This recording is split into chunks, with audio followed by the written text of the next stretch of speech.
que esta mañana está con nosotros Juan Carlos Baker, ex subsecretario de Comercio Exterior académico de la Escuela de Gobierno y Economía de la Universidad Panamericana. Querido Juan Carlos, qué gusto, ya tenía tiempo que quería hablar contigo, sobre todo de un aspecto bien importante que no siento que no se ha hablado tanto en la agenda nacional de México, y es las implicaciones del acuerdo comercial que tuvieron Estados Unidos con Europa, particularmente en el sector automotriz, porque quedan acotados, según me lo has explicado fuera del aire, bueno, ya he podido revisar, y si bien entiendo, a un 15% el arancel que pagarían los automóviles europeos en los Estados Unidos. Lo interesante es que los estadounidenses o los autos estadounidenses fabricados en Estados Unidos no pagarán arancel, pero eso tiene consecuencias importantes para el sector automotriz mexicano, sobre todo porque pues en la competitividad global hacia el mercado estadounidense, pues cambia la posición relativa de México. ¿Cómo estás? Buenos días, larga introducción. ¿Cómo está, Rodrigo? Muy buenos días. Sí, ya teníamos tiempo de no platicar. Supongo que los temas comerciales son así como, pues como las olas, ¿no? O sea, son un poco cursi, pero siempre están ahí, a veces suben, a veces bajan.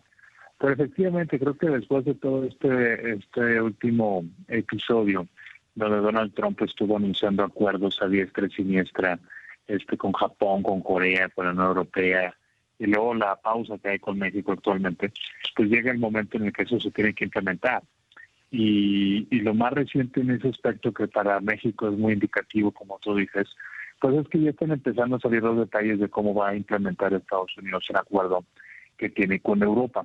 Y pues creo que se confirman algunas cosas. Primero, que efectivamente hay un acuerdo entre Europa y Estados Unidos de poner aranceles de 15%, parejos, horizontal. Hay que recordarle a tu audiencia que antes Europa estaba pagando en promedio como entre 2,5% y 3% de arancel. Entonces sí es un aumento significativo. A ver cómo rebota la inflación más adelante. Y en particular algunos productos, coches notablemente, pues se estarían beneficiando de esta decisión, porque el arancel que se estaba cobrando en los automóviles es de 25%. Entonces, al menos para ese sector, sí representa una rebaja. Ahora, pues la Unión Europea tiene procesos de implementación más largos, más complejos, y para que Estados Unidos pueda rebajar ese 15%, pues se tiene que tener la aprobación de los Estados miembros. Por lo cual, ahí, y así lo dice explícitamente el comunicado, dice cuando Europa haya ya logrado la aprobación de los parlamentos. No quiere decir que no va a suceder, simplemente que está condicionado. Y bueno, también hay presumiblemente compromisos similares con Japón y con Corea no estoy muy seguro, pero con Japón definitivamente sí. Y esto, bueno, pues para una industria como la automotriz, mexicana me refiero, pues es importante porque nosotros sí estamos sujetos a ese 25%. Existe la posibilidad de descontar para los coches mexicanos el contenido estadounidense, pero es un proceso que es burocrático, porque tienes que mandar los papeles, tienes que esperar a que el Departamento de Comercio te responda y todo. Y sobre todo, Rodrigo, pues esa posibilidad de descuento es solamente por cierto tiempo, no es permanente. Mientras que los coches europeos, bajo esta nueva condición, pues van a estar exportando 15% de arancel, pues sin tener que cumplir regla de origen, ni contenido de acero y aluminio, ni tampoco temas de corte laboral como si lo hacen los coches del TEMEC.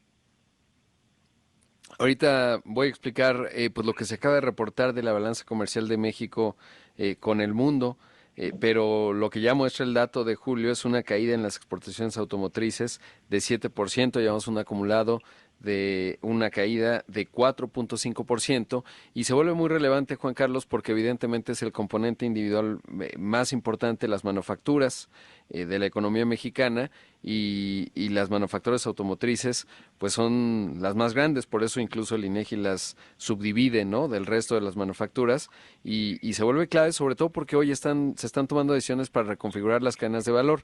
En este contexto, ¿cómo estás vislumbrando que pueda darse pues la revisión, renegociación del TEMEC. Y digo renegociación porque el propio Trump ha dicho que lo será, pero en el papel pues íbamos nada más a revisar. ¿Cómo lo ves en términos, pues va a haber una presión inmensa de los jugadores en Estados Unidos también, por supuesto, me refiero a General Motors, Ford, Stellantis y de todos, para que sigan integradas las cadenas de valor, y con arancel, como lo has descrito, pues no están tan integradas o no funciona tan bien. Sí, es bastante lamentable, para serte muy franco, la manera en la cual Estados Unidos ha tomado esta postura respecto de la industria automotriz en México. Creo que pues es una obsesión del presidente Trump, lo hemos platicado otras ocasiones.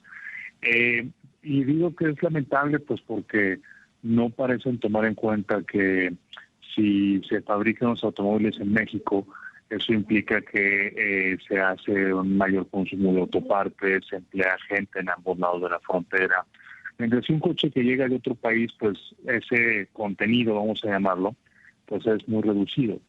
Pero un poco anticipando lo que sucederá en la revisión del TEMEC, que como tú, pues yo creo que la ambición que le va a imponer Estados Unidos es mucho más profunda. Pero para el sector automotriz, yo creo que, especulando, hay algunas cosas que ya podemos anticipar que van a suceder. La primera de ellas es que pues van a querer tener una regla de origen mucho más estricta. Recordar, la regla de origen es ese contenido que se le pone al automóvil de componentes, partes, insumos, para que puedas tener acceso al arancel cero. Entonces, actualmente está en 75%, seguramente Estados Unidos va a querer que eso sea pues más alto, lo cual dejaría proveedores fuera. Yo creo que también van a tener una serie de propuestas de Estados Unidos respecto de la industria automotriz china. Yo otra vez regreso a esta obsesión de la que hemos hablado antes, y pues el presidente Trump ha dejado claro que si no quiere coches, pues mucho menos chinos, ¿no? Entonces ahí seguramente van a querer obligarnos a tomar decisiones al respecto. Acero, aluminio, seguramente también un componente mínimo de acero o aluminio de la región también existirá. Los asuntos, o sea, sí, yo no quiero aquí extenderme demasiado, pero yo creo que primero, efectivamente, Estados Unidos va a querer ser mucho más ambicioso que solamente una revisión. Segundo, pues uno de los sectores industriales en donde va a querer reflejar eso con mayor ímpetu es el automotriz, e incluso ahora mismo, Rodrigo, sin saber el detalle específico, pues nada más hay que poner atención a lo que está diciendo el gobierno de Estados Unidos y vamos a ver ciertas áreas en donde pues sí hay que esperar que la presión sea muy grande. Sin duda. Brevemente, Juan Carlos, ¿cómo se ve la negociación? Ayer justo también me alertabas y me decías, oye, ya salió algunos detalles de lo que será la negociación, o bueno, actualización del Telecuen, del Acuerdo de Libre Comercio con la Unión Europea. Viene Ursula von der Leyen a México. ¿Cómo lo viste, lo que has podido revisar? Mira, yo creo que el anexo de lo que se hizo público, pues ahí traen los últimos ajustes que se negociaron pues tan recientemente como principios de este año, para poder ya poner en vigor el acuerdo con Europa. Ahí principalmente se ha tratado de pues ajustar el acuerdo que se dejó negociado desde el 2018 pues a las condiciones ya más actuales, ¿no? Entonces hay unas ciertas cosas en materia energética y otras cosas en materia también ahí de comercio agrícola. Pero lo que a mí me parece muy relevante, Rodrigo, y esto también va de la mano con la visita del vicepresidente Geraldo Alckmin de Brasil, que tú ya comentabas ahorita en el intro. Yo creo que la posibilidad de que pues la revisión con Estados Unidos sea compleja, sea también pues de alguna manera un proceso que tal vez exige que algunos exportadores mexicanos tengan más dificultades en llegar al mercado estadounidense, o lo que eso te quiere decir, o lo que debería de ponernos a todos a pensar en el país, pues es a dónde más vamos, o sea, qué otros mercados podemos explorar. Yo creo que este debate eterno de que si estamos o no estamos diversificados y que por qué exportamos solamente a Estados Unidos, etcétera. Bueno, pues esta sería una oportunidad en que ahora tenemos que, obligados tal vez, pero ahora tenemos que ver cuáles son otros destinos importantes pues para los productores, ¿no? Y en ese aspecto la Unión Sin Europea duda. es clave, Brasil, Sí. Japón. Entonces, bueno, sin duda es importante. Estimado Juan Carlos, te mando un gran abrazo como siempre y seguimos hablando porque como las olas esto va, viene, pero va a estar intenso y la marea está subiendo. Te mando un abrazo. Por su doble, hasta pronto. Ahí escuchamos a Juan Carlos Baker, ex subsecretario de Comercio Exterior Académica de la Escuela de Gobierno y Economía de la Universidad Panamericana, espléndido conferencista.